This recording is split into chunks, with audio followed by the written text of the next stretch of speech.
Imagine with me for a moment. It's the 90s, somewhere in Arizona. A little girl named Michelle Branch just got her first guitar. Within a week of receiving that guitar, she wrote her very first song. She went on to write several more songs, finding very early success, even dropping out and homeschooling the last few years of high school so she could focus on her career. Then she started getting a bigger profile, opening for bands like Hanson. Then she self-produced her very first full-length album, put it out on an indie label, got more success, got more of a bigger profile, was discovered by Madonna's record label.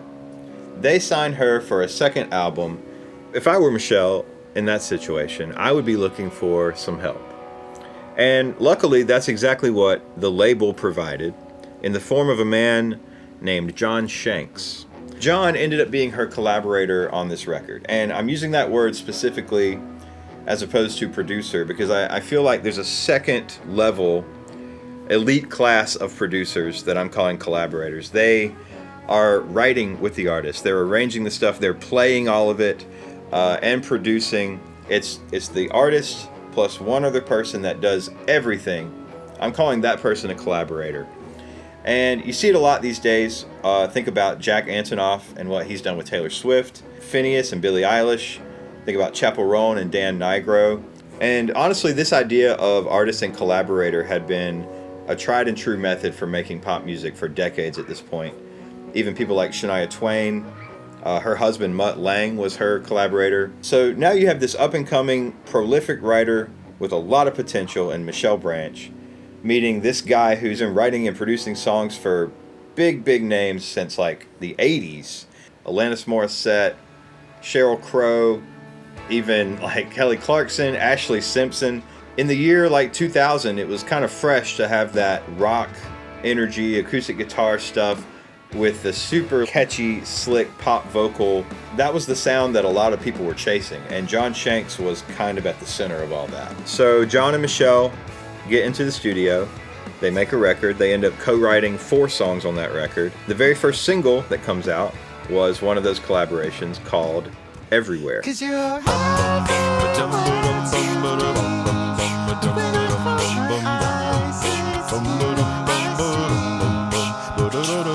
So this song blows up, ends up becoming a huge hit, still, relevant and popular to this day, I feel like. And 20-something years later, here comes a random man on the internet to make a cover. So I'm not done talking about this song yet. I want to do this in 3 parts. I want to talk about 3 things I love about the original record, 3 things I want to keep in my cover from the original record, and then 3 things that I want to deviate from for the sake of my own creativity.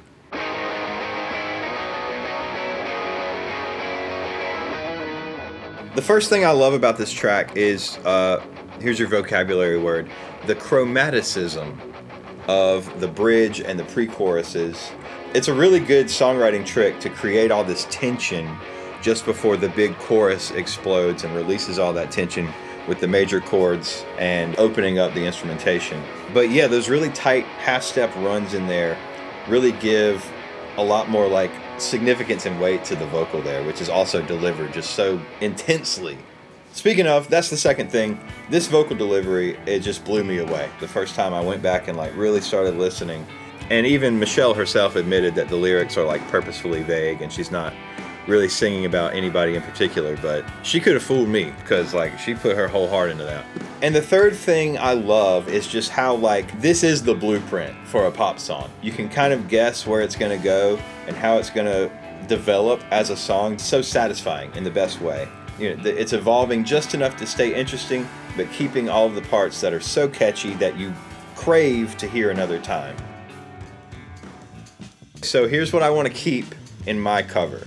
I'm probably not going to touch the harmony that much. It's so locked in, and it's so satisfying. So I'm probably not going to do any like reharmonization or weird chords. I want to try to replicate that vocal intensity at least a little bit. I feel like that's the only way the song really works, is if you're singing it like with your whole chest. And the third thing I want to keep is like the spirit of the arrangement, the like super punchy stuff in the verse, open stuff in the choruses. I think that's just like super smart arranging.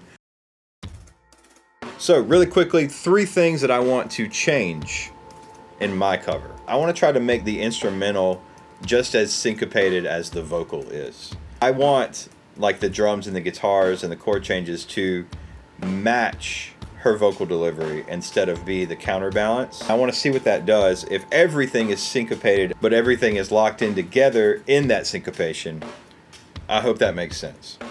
So when it comes to the drums for this one, I keep hearing the like double meter, just kind of making everything twice as fast. For the most part, I'm going to try to stick to that. There's some parts where I feel like the halftime just kind of comes out of me and I can't stop it. I want to spice up the bridge in kind of a fresh way. I don't want to just have like a regular solo. Maybe I'll try to do some type of like weird breakdown or something. Enough yapping, time to make some music. So thank you very much for bearing with me as I try kind of a new format here. I hope you got something out of it. I certainly did in researching all of this. I have a new appreciation for this song and the people behind making it. So, without any further delay, here's my version of Everywhere by Michelle Branch. Thanks for watching.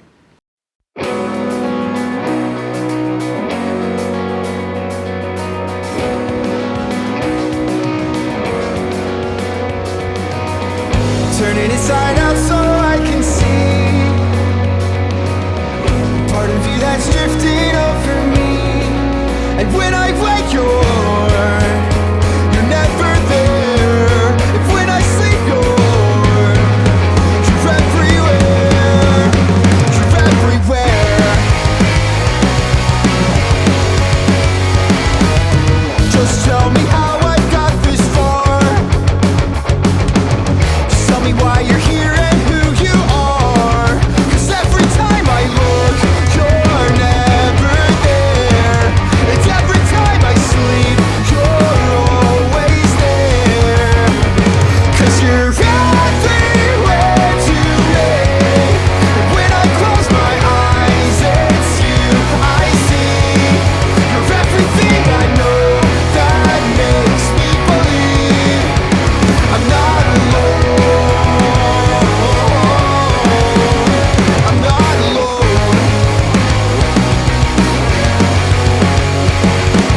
I recognize the way you make me feel. It's hard to think that you might not be real.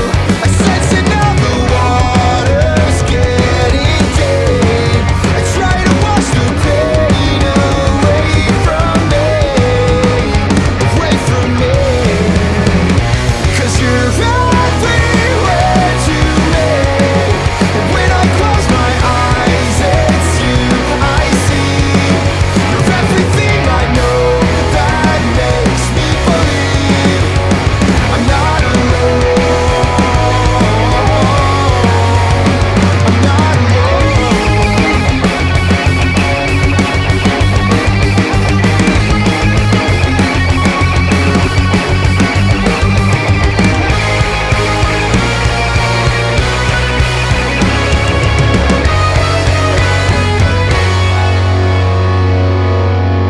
When I touch your hand, it's then I understand the beauty that's within. It's now that we begin. You always light my way. I hope there never comes a day. No matter where I go, I always feel you so. 'Cause you're everywhere to me. And when I close my eyes, it's you I see. You're everything I know that makes me believe I'm not alone. 'Cause you're everywhere to me. And when I catch my breath, it's you I breathe. You're everything I know that makes me believe I'm not alone.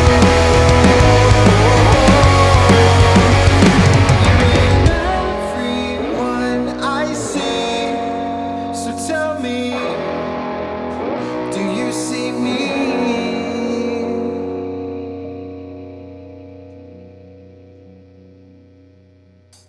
I honestly find it very encouraging that people like John Shanks and Jack Antonoff and Dan Nigro find such huge success in pop music. These are the types of folks that are really putting in the work and challenging the creativity of their artists, who in turn challenge their own creativity, and they make really special art that affects all of us. That's why I felt like it was so important for my album to have a collaborator and not just me working on it by myself. I need someone to be more objective about the art that I want to make and wrangle it into a cohesive vision that has some chance of making sense together. I got a new single coming out on May 6th. It's called Falling in Love Again. It's really fun and upbeat and catchy and happy. The last single I put out was not happy. And I'm excited to get like a nice feel-good song out there. Look for that music video. Follow me on Spotify. And I'll see you next time.